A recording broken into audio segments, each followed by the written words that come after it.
It's a tense and action time. The people wait to see what Hurricane Meltdown has in store for them.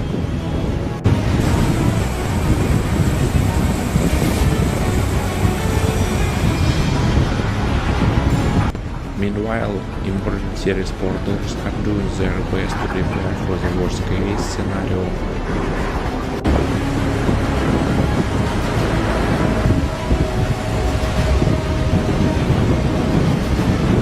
Firefighters, police officers, and paramedics are on standby, ready to respond to any emergency that may arise.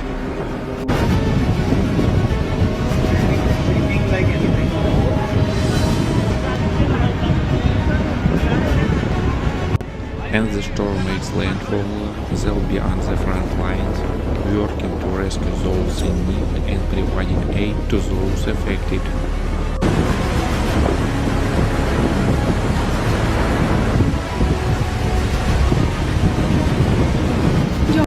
As the Hurricane Meltdown makes landfall, the footage is breathtaking.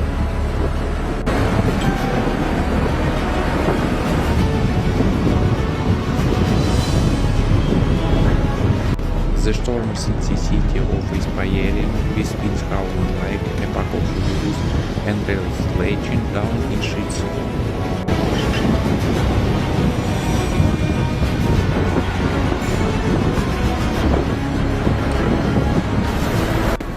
And the ocean is a tuning color of white water, crashing against the shore with the